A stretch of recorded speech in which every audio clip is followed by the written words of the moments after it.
Good morning class. आज हम विराम चिन्हों का प्रयोग करेंगे। विराम चिन्ह व्याकरण का एक महत्वपूर्ण हिस्सा है। विराम चिन्हों में पूरे 12 प्रकार है। आज हम उन 12 प्रकारों में से कुछ ही प्रकार का अध्ययन करेंगे। व्याकरण का एक महत्वपूर्ण भाग है विराम चिन्ह।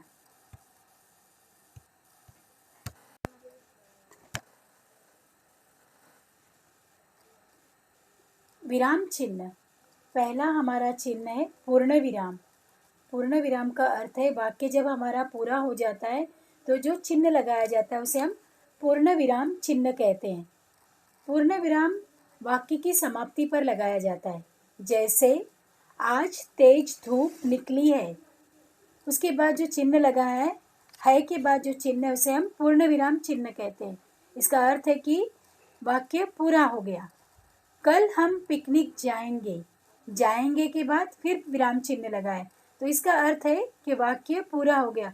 कोई भी वाक्य जब पूरा हो जाता है तो आखिर में जो चिन्ह लगाया जाता है उसे हम विराम चिन्ह कहते हैं। जैसे कल मैं खेलने नहीं जाऊंगा, नहीं जाऊंगा इसका अर्थ है कि वो पूरा उसका वाक्य कंप्लीट हो गया, पूरा हो गया, तो उसने चिन्ह लग आखिरी में जो चिन्ह लगता है उसे हम विराम चिन्ह कहते हैं। इस तरह से हमारा दूसरा चिन्ह है अल्प विराम। अल्प विराम वाक्य में जहाँ थोड़ी देर के लिए रुकना हो, वाक्य में पूरा वाक्य जब होता है तो उसमें हमें थोड़ी देर के लिए या कुछ पल के लिए रुकना होता है, उसे हम अल्प विराम चिन्ह कहते हैं। जैसे मुझे अल्प विराम, केला अल्प विराम, संतरा अल्प विराम, आम सभी फल पसंद है। उसी तरह से किसी के नाम के बाद राम, श्याम, सीता, अजय, विजय, इन सब के बाद भी विराम चिन्ह का, अल्प विराम चिन्ह का प्रयोग किया जाता है। अगर हम एक साथ में इसे कहेंगे मुझे केला, संतरा, आम, ये सब जो एक साथ में बोल लेंगे तो उस जो ठहराव है वाक्य में, शब्द में, जो शब्द में ठहराव है वो ठहराव नहीं आएगा। उसी तरह से नाम के बाद भी ठहराव आता है। राम, सीता, गीता, अगर एक साथ में बोलेंगे राम, सीता, गीता तो ये वाक्य में ठहराव नहीं होगा।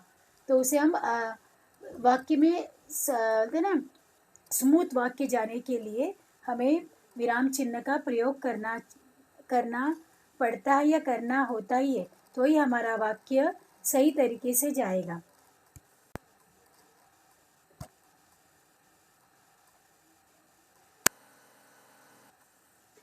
तीसरा हमारा चिन्ह है अर्धविराम। अर्धविराम भी अल्प विराम की तरह ही है, लेकिन अल्प विराम में शब्दों के बाद चिन्ह लगाया जाता है और अर्ध विराम में वाक्यों के बाद, जहाँ दो वाक्यों का संबंध हो उनके बीच अर्ध विराम चिन्ह लगाया जाता है। दो या दो से अधिक वाक्य भी हो सकते हैं तो वहाँ पे हमें अर्ध विराम का चिन्ह लगाया जाता है। जैसे मैंने उसे बहुत समझाया, उसके बाद अर्ध विराम का चिन्ह लगाएं, पर वह नहीं माना, पूर्ण विराम का चिन्ह, यानी दो वाक्यों को जोड़ रहा है। मैंने उसे बहुत समझाया पर वह नहीं माना, इस तरह से जो चिन्ह लगाया जाता है उसे अर्ध विराम चिन्ह कहते हैं। एक और उदाहरण, मेला लगा था, मेला लगा था, लोग चीज़ें खरीद रहे थे। तो इसमें भी दो वाक्य हैं। पहला वाक्य मेला लगा था और दूसरा है लोग चीज़ें खरीद रहे थे। मेला लगा के बाद अर्ध विराम का चिन्ह और लोग चीज़ खरीद रहे थे, वहाँ उसके बाद पूर्ण विराम का चिन्ह। अब चौथा हमारा चिन्ह है प्रश्न चिन्ह। प्रश्न चिन्ह अर्थात क्वेश्चन मार्क वाक्य के अंत में लगाया जाता है। इसमें क्यों, कब, कहाँ, कैसे, क्यों, ये सारी चीज़ें जहाँ भी लगती है, जब वाक्य में जहाँ भी आता है वहाँ पे प्रश्नवाचक चिन्ह लगाया जाता है। जैसे आप कहाँ रहते हैं, आप कहाँ रहते हैं, और दूसरा इस पुस्तक के लेखक कौन है। शब्द वाक्य के अंत में जो चिन्ह लगाया है उसे प्रश्न चिन्ह कहा जाता है। प्रश्न चिन्ह हमेशा प्रश्न पूछे जाने पर ही लगाया जाता है। अब आया हमारा पांचवा चिन्ह योजक चिन्ह, जिसे हम इंग्लिश में हाइफन कहते हैं।